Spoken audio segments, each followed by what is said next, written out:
Dear one, it is such a joy to be speaking with you and to experience the sense of oneness that invariably accompanies any of our classes, any of our seminars.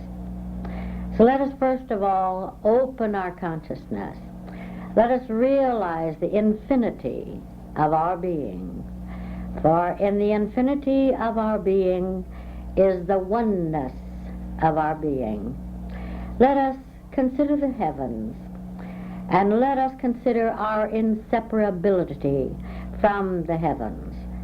Now let us perceive that there is no specific line of demarcation between us and the stars, no line of demarcation between us and the planets, and that there is no place where we leave off and the heavens begin. Now we are prepared for the revelations that are right here, ready to be revealed.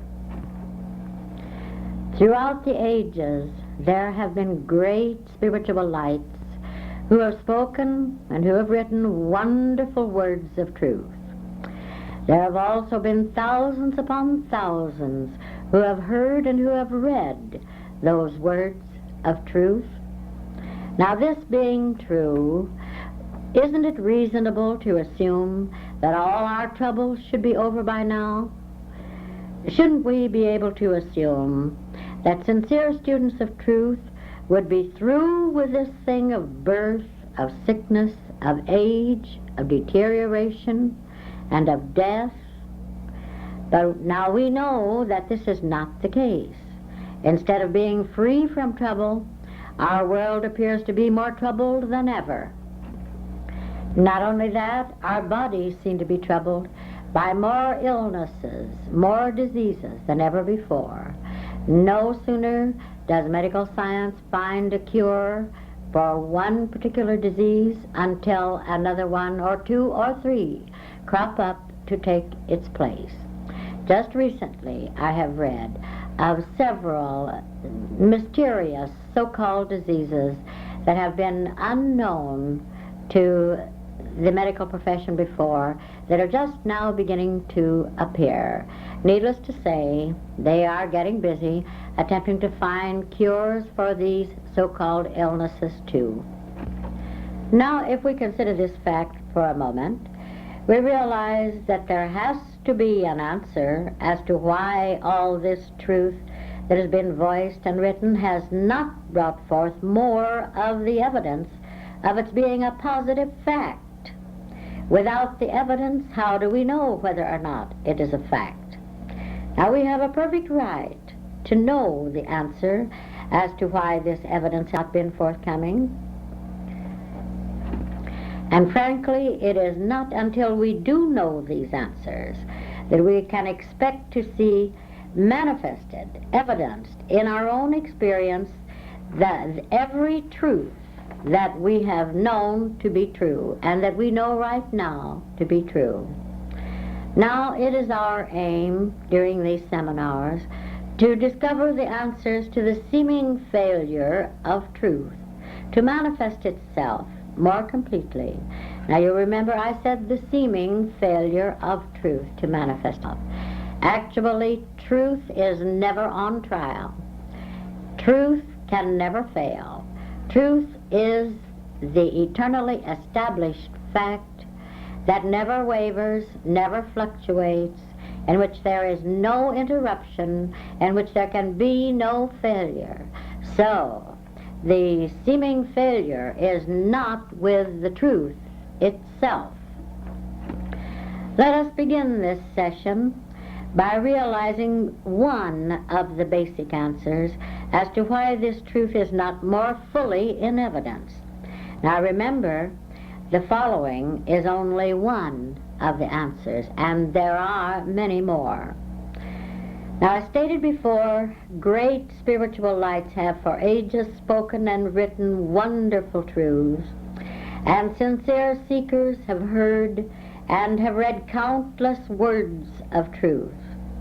Now, this is one basic answer as to what has prevented the full evidence of these truths. Always the speaker has thought of himself or herself as speaking to a listener who was someone separate from himself. Likewise, the author has written words which he or she expected a person with a mind other than his own to read. Furthermore, the listener has always thought of the speaker or teacher or author as being another consciousness than his own. And true it is that the reader has read the words of an author whom he considered to be a separate mind from his own mind. It is this very fallacy that leads to masters, disciples, teachers, followers. In fact, it is this fallacy that is dualistic. It's a false premise in the beginning. And how can an absolute fact be evidenced in the face of a false premise? The premise has to be right, or there can be no evidence of the truth of that premise. Only the truth can be evidenced. In fact, there is nothing but the truth to be evidenced. And so, if an author, a teacher, a so-called master or leader, considers himself or herself to be other than and above, spiritually even, above those who read his works or take his classes, if this be true, then the followers must be someone other, must be other minds, minds many, and these followers cannot possibly be full, open, and realize that they within themselves have and are every truth that can be presented. Furthermore, the dualism is inherent right here by the fact that the leader or teacher considers himself to be on some kind of a spiritual pedestal. But you know, pedestals have a way of toppling, and great is the fall thereof. Furthermore, if the teacher or so-called master considers himself separate from or above the students, even considers that he has a following, naturally the so-called students are going to consider themselves as separate or other than the teacher. Where then is the oneness that is so absolutely essential to the fullest revelation of this truth? It cannot be in dualism. Now right here you can see that the very first mistake is one of separateness. It's a mistake of division, of otherness. Right here, even in the writings and teachings of the Absolute, you can see the illusion of dualism. Oh, indeed you can, if you have your measuring rod always within your consciousness when you are reading these writings or hearing these speakers. It's only a short step from the misconception that mind is divided and separated into minds to the basic duality that God, the one mind, is divided and separated from his identification of himself. One thing we should bear in mind above all others is the fact that while each one is a specific identity, yet the infinite one all does not separate itself through its identification of itself. God is one inseparable one. Look at the stars and planets for a moment. Would you say that there is one intelligence governing one planet and another governing another? Would you be able to say where the intelligence that governs itself, as the planet called Mars leaves off, and the intelligence that governs itself as the next nearest planet leaves off? No.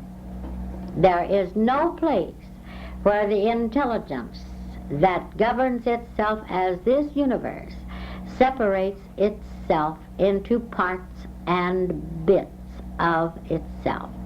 True, there is identification, but no separation. Now this same thing is true of life. Look at the skies above and try to realize for just a moment that as far as you can see, there is life. And there is not so much as a pinpoint in this vast, immeasurable infinity where there is not life. Even the physicists are now coming to the conclusion that there is life everywhere. Oh, not life perhaps as we know it on what's called this Earth planet. But nonetheless, they are accepting that at least the possibility, and some say the probability, that there is life on every planet, that there is life in what they call outer space, although of course there is no outer space, you know. Well, life and intelligence are inseparable. You can't say intelligence leaves off here and life begins where intelligence leaves off.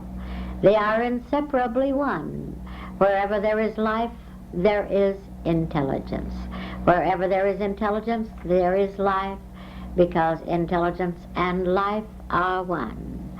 Now this same thing is true of consciousness.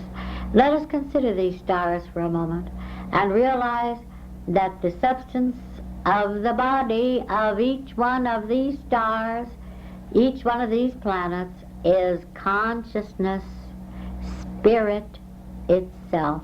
For spirit is substance, you know. In fact, spirit is the only substance there is. Spirit in form, consciousness in form, is the substance of each and every star and planet in this entire universe. Well, spirit, consciousness, life, intelligence cannot be separated. There is no line of demarcation where intelligent life leaves off and consciousness begins. It's all one. So, because there is no separation in life, in spirit, in consciousness, in intelligence, and because consciousness is the only substance there is no separation in our being, not any. We are not separate in any way from the one infinite all. Mind, consciousness, intelligence, life is expressed and identified, but consciousness does not separate itself through its identification of itself. This mistaken sense of division is something that we're going to see through right here and right now. Our very first requisite for the full revelation of this seminar is the awareness that we are one. Not that we ought to be one, not that we may become one, not that we wish we were one, but we are one. One life, one intelligence, one mind, one consciousness, one love. Now, one might ask, why is it necessary? Why is it so necessary that we realize we are one? Well, I'll tell you. Because the only truth that you can ever know has to be revealed from within your consciousness. No one can reveal any truth to you. No one can light your consciousness. It is necessary that you realize yourself to be the very light. You have to know that you are the very truth that is being revealed if you are to really be illumined. It is also necessary that you know your consciousness to be the very same infinite consciousness that is revealing these truths and that is speaking these words. It cannot be one consciousness speaking and revealing this truth as these words, and another consciousness hearing and agreeing with this truth and these words. It is all one consciousness. Occasionally I'll have a letter from someone and they'll say, well, I understand the ultimate all right, and I agree with it, but I just can't accept it. I'm afraid to, because I'm afraid I'm going to lose my identity. Well, anyone who writes in this way, I can assure you, this one does not understand the ultimate, because in the presentation of the ultimate, no one can lose his identity. No one can lose sight of his identity. No one can lose the realization that he is a specific eternal identity, that he has always been and is always going to be. But sometimes there is this fear that through the realization that we are one consciousness, one life, one intelligence, there will be the loss of the identity. Now, if this little doubt should be bothering you at the moment, just put it aside, because before this seminar is finished, you not only are going to find out that you have not lost your identity, you're going to find out that you realize your identity more than you have ever realized it before. But I can tell you one thing. Never again will you have a misconception of the identity you are as being blocked off here in a little so-called space, or blocked off in a little so-called time called human life. You will realize more the illimitable, immeasurable nature of your identity, of your entire being. Then you might ask, well, why am I listening to this tape recording if I already know and am all of this truth? Well, I can tell you one thing. You're not listening to it in order to hear any words of wisdom from one Marie Watts. Why are you listening to it? Why, it's only to point to the door of your own consciousness. It's only that it enables you to more quickly discover your infinite self. And right here is another point. Just as no one can light the light that you are for you, so it is that no one can discover yourself but you. Oh, how often I have wished that I could, but I had to learn, you know, that I could not discover the self of anyone excepting myself, capital S. If the self could be discovered by a teacher, a leader, or an author, oh, my dear one, this would have been done centuries ago. And if that had taken place, we would not be having the troubled world and the troubled relationships and the troubled lives and the troubled bodies that we're having right today. Actually, that which has seemed to be your entire search for God has really been but your search for yourself.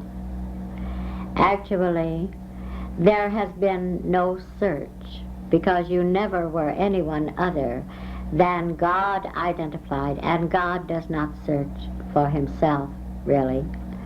But just the same, it has seemed to be a search, and we'll speak of it briefly as though it had been a search.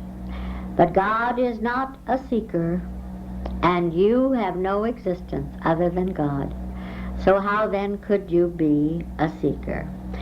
But let's say for just the time being that all your search has been to discover yourself. And now, as we said a moment ago, no one can discover yourself but you. Now there's quite a point here. You know, we have limited ourselves. We've drawn little lines about ourselves so much. We've been so dualistic by believing that we must, in our search, obtain more truth about ourselves from someone outside ourselves. You know, there really is one mind. There really is one consciousness. And this being true, how are you going to discover any more about yourself from anyone outside yourself, from any consciousness outside yourself, from any intelligence outside yourself? You can't, and you don't. Actually, there is no mind outside of your mind. There is no consciousness outside of your consciousness. You know, the very illusion that we must obtain some more understanding of truth from someone other than ourselves. This illusion is dualistic at its very base. The premise is dualistic. Here again we run into one of the answers as to why, with all the beautiful teachings of truth, with all the beautiful writings of truth, still to this very day this truth is not more evidenced in our daily life and experience. No, there is no line of demarcation between the speaker and the hearer. There is no line of demarcation between God, the universe, and you. Now, one might ask, well, why is it that there seems to be this line of demarcation? Why do I seem to be separated from others in this universe and from the universe itself? Well, I'll tell you, it's that illusory little personal I. This little illusory I forms an imaginary circle, but it is not a circle at all. It is not a line that confines you. You are unconfined, unlimited in either so-called time or so-called space. You know, this imaginary little I seems to have drawn an imaginary little circle around itself, and it seems to be deluded into the fallacy that it is confined within this circle, and that everything else and everyone else is outside the circle. It reminds me very much of an experience I had when I was in Nevada. There, in that little town where we lived, the cowboys used to ride their horses into the town. I noticed many times that some of them would just ride the horse up to a rail of some kind and then just drop the reins, the lines on the ground, and the horse would not be tied at all, and the cowboy would walk away. And the horse would just stand there, or it might move a step or two one direction or the other, but it just stood in that little bit of a circle. So one day I asked one of them, why is it that your horse doesn't run away? He's not tied. And he laughed and he laughed, and he said, I know, but he thinks he's tied. He says he doesn't think that he can move more than 2 steps in either direction. So there it is. At any moment that horse could have run away, could have walked away, but it had imagined a little circle surrounding it. It had been trained to believe there was a little circle surrounding it and that it could not get outside that circle. And haven't we been trained? Haven't, down through the ages, haven't we been taught that we are limited to little environments, to little bodies, even to little countries, little towns, little, even to this little earth planet? Who told you you were bound to earth? Never were you bound to earth. Never have you been bound by any circle of any kind. And then too, we have these things that appear. They look like something material. They look like something that is surrounding us, that is made of matter. And in this same state of Nevada, along the highways there, they have what they call cattle guards that are, and the cattle are not supposed to pass these guards. They won't cross over these guards. And years ago they used to have them as open pieces of wood laid across the highway with holes between and that kind of thing. Then later they were metal, I think, some of them. And now very often you run across a place where there's nothing but white lines. There'll be a white line and then a line maybe 3 or 4 inches of just solid cement color, and then another white line, and then the cement color, and so forth. And it looks as though it might be open. It gives the impression of being open where the white line is not. And the cattle will go right to that white line and come to a full stop, but they will not cross that so-called white line. Why? Because it just looks as though it's something that's binding them. It just looks as though it's something that confines them, that limits them, that holds them into a little space. And haven't we too had the same experience? Indeed we have. We too have been trained to believe that we cannot cross a certain line of demarcation. But we are going to find out better. Now, how are we going to find our illimitable self? How are we going to know from within ourselves how immeasurable, how infinite we are? Well, I will tell you one thing.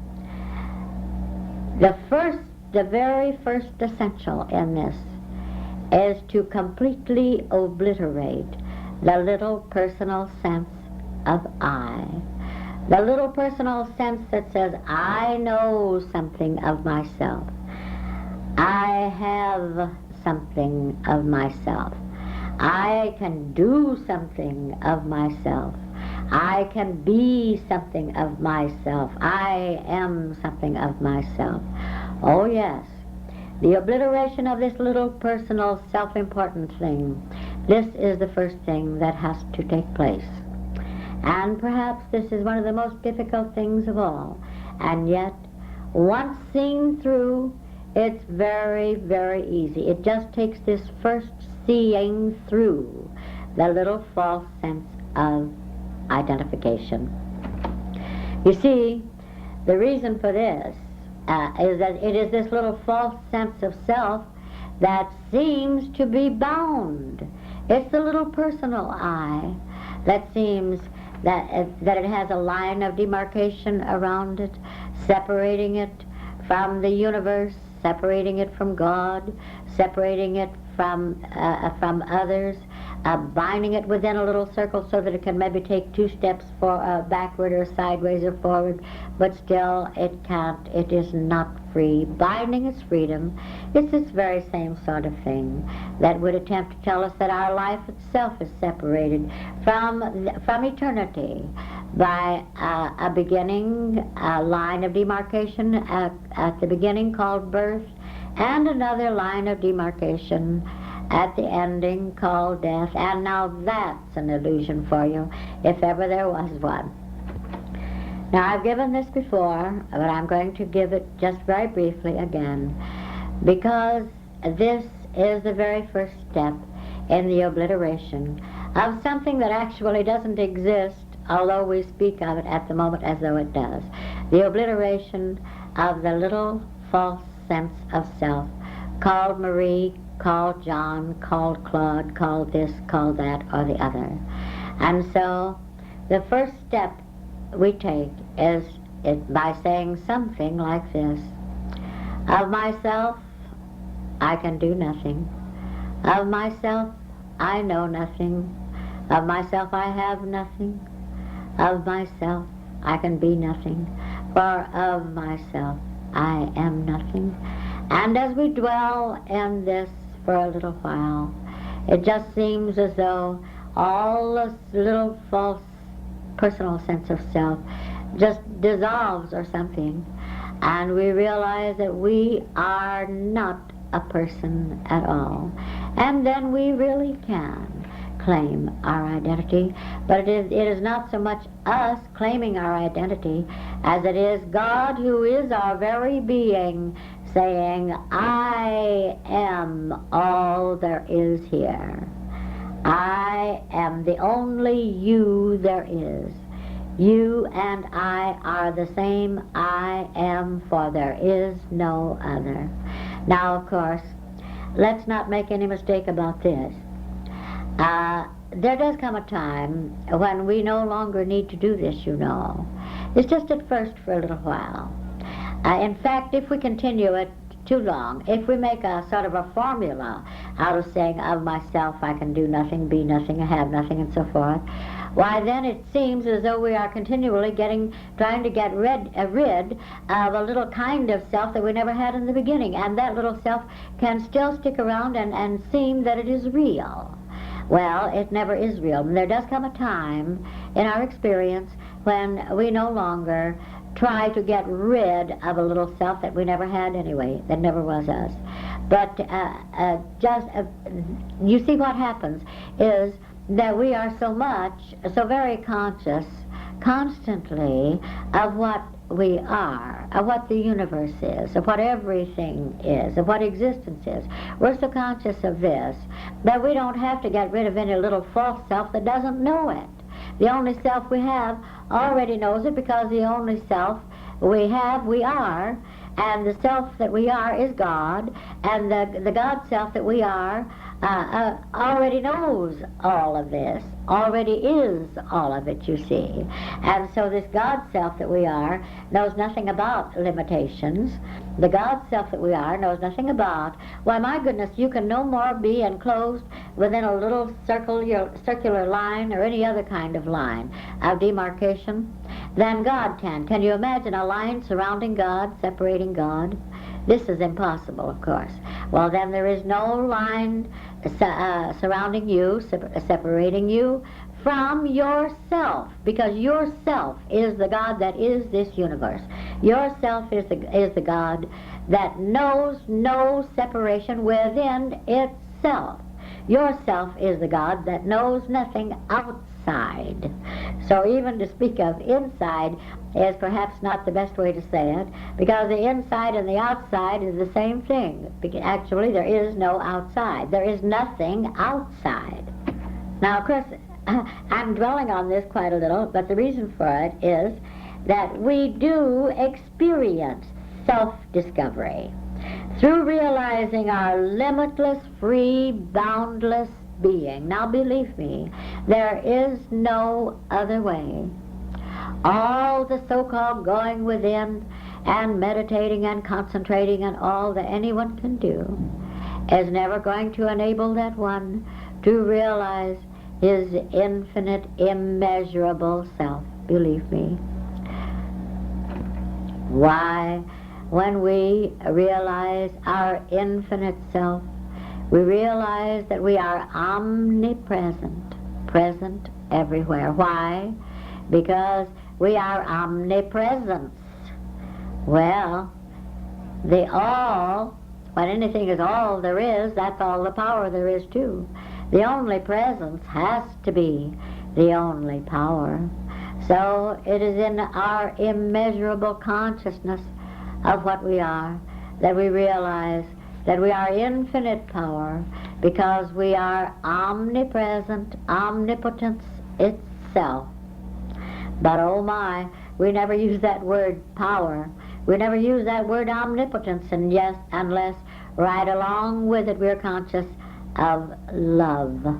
Because believe me when I tell you that love is the power. We could have all the words there are in the English dictionary, and we could use every expression of truth that's ever been written or said. And if we do not actually experience being love, there is no power. We are powerless. For the whole fire of this is love, love, love. Oh, I can't tell you how important that word love is. Now, you know, I mentioned to you a little while ago that never were you going to discover the infinite presence, the infinite power, the infinite love that you are by going within, pulling yourself into a tighter little circle than ever, if possible, and trying to meditate yourself into discovering yourself. Now that really is not the way. In fact, it can be self-mesmeric to do this. I have never known anyone to discover the infinitude, the immeasurable, glorious being that he is, by pulling himself into a little center and then trying to meditate there first and then go out from that center. I tell you, it just does not work. It does not work, because the more you try to pull yourself in, the more you try to concentrate at a little point, the more you seem to be separating yourself from the infinite self, and the more limited you are going to seem to be. So this is not the way. Why, the very act of concentrated thought is performed, this act is performed by the little so-called limiting, assumptive human mind. It is the so-called human mind that thinks. Now, you know, even some of the absolute teachers will say to you, well, now, we don't think, you know, there's no such thing as a thinking mind. And yet, they will tell you to concentrate, to go inside and concentrate at a little given point. Well, that is one of the most concentrated acts of the kind of mind that they say you don't have. And they're telling the truth. You don't have that kind of mind. How can you? There is no such mind. But tell me this, how can you discover the infinite mind, the infinite unlimited mind that you are, by trying to use a little so-called human mind to concentrate this infinite mind into a little pinpoint someplace within yourself? You can't. You can't. It isn't done that way. Now, there is another thing I can tell you too, that never, never can anyone experience and maintain constant illumination by these periods of so-called inner meditation. So, but there is a word, of course, I think many of you are familiar with this word, and that word is contemplation. Consider is another good word. But to contemplate is to view that which already does exist. To consider, as we would say, well, consider the heavens. Just consider the immensity. You cannot imagine a place where the heavens end. Just consider. Consider how unlimited they are. Well, this is God. Consider the stars and planets and how beautifully they are governed, and it's really self-governed in and as this universal perfection. Just consider the intelligence that is essential to such perfect government as this universe is. Just consider the heavens. And don't, instead of pulling yourself in and trying to meditate on at some little pinpoint and trying to make something big out of a little self, forget the little self and let yourself soar out into these heavens until you discover that you are the heaven and the earth, and as it says in the Bible, all that lies between. And this is illumination. And of course, illumination is our aim, because only in illumination, only as illumined beings, can we really see things as they are, experience life as it is, be completely free of all the little bondages of so-called human life, and really be our genuine and only unlimited, glorious, free, joyous self. Now, we spoke about constant illumination, you remember that just a moment ago. Well, I'd like to speak about that too. Now, there are many of us who, for a time, seem to have a great flash once in a while of tremendous illumination. And we don't discount that. This is a tremendous experience. It's a terrific experience. It's one that no one can really find words to describe. And it is joy, it is ecstasy that we have never experienced before. And there is no ecstasy so great. This is true. But yet, with most of us, Even if this illumination has lasted for a period of an hour, 2 hours, maybe it's gone on for 3 or 4 days at times, and yet there is or has seemed to be the coming down. And oh, what a thump that is. After we have reached the heights, and then we seem to descend to the very depths. How deep are the depths? Really, it's like very much like being in a very, very brilliantly lighted room at night. And a perfectly beautiful room where everything thrills you. It is so beautiful. And then stepping suddenly out into the darkest night, where not even a star shows. Oh, how great is that darkness. You know, it seems much, much darker outside after you've just been in a very brilliantly lighted room.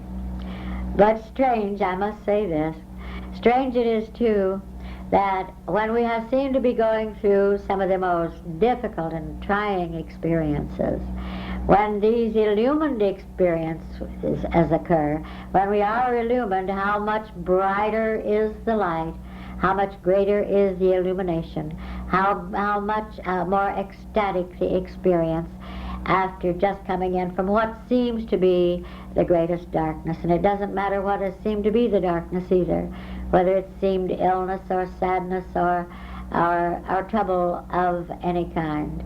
To come to be aware of the light that already is, how great is that light, and how great is our realization that there is no darkness in this light at all. But nonetheless, to go back to our earlier point, it is not enough, it is really not the best just to have an occasional flash of great illumination, while wonderful as it is.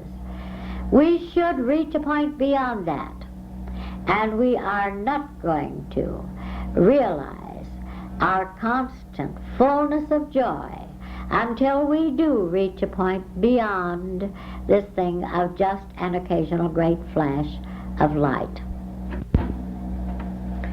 Why, actually, you know, we're not even going to know exactly what illumination is until we're able to walk daily, constantly, as enlightened beings. You know, we must be able to walk around in the dream awake.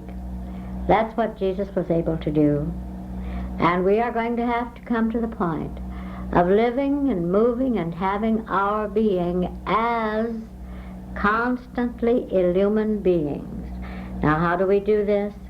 Why, that's just exactly why we've been dwelling so much here on the realization of the infinitude of our being.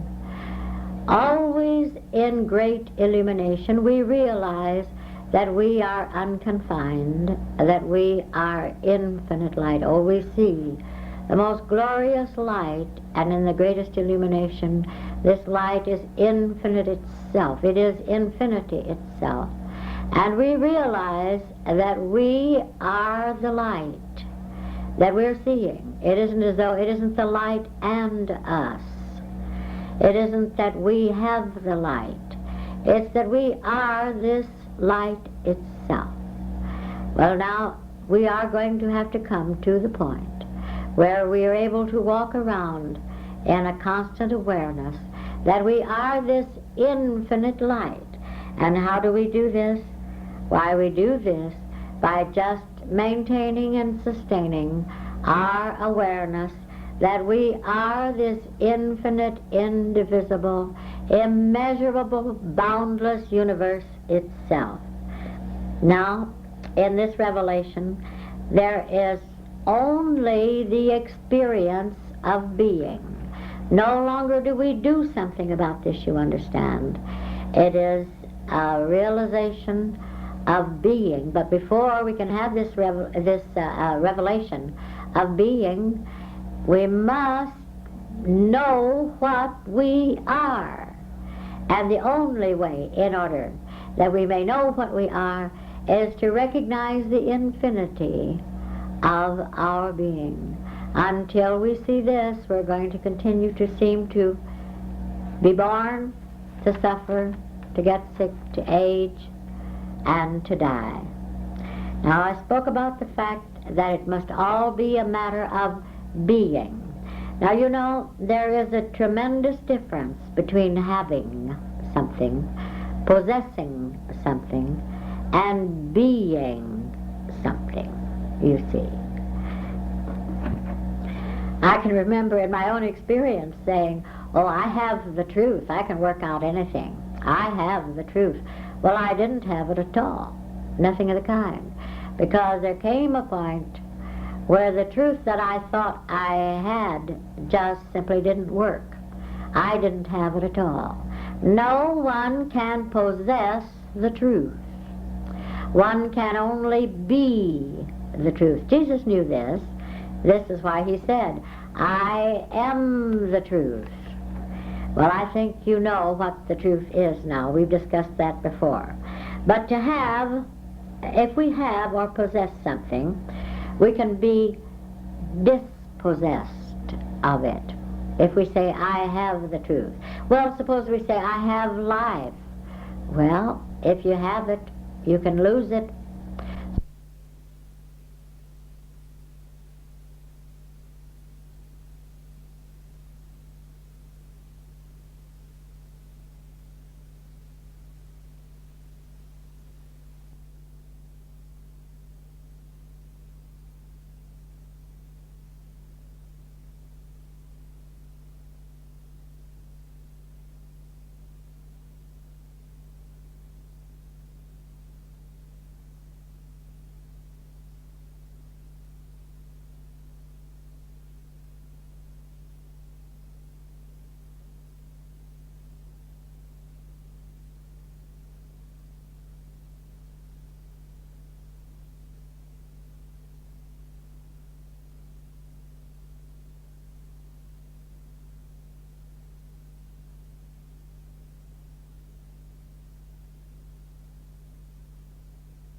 I hope you enjoy this spiritual audio. Like, share and subscribe for more.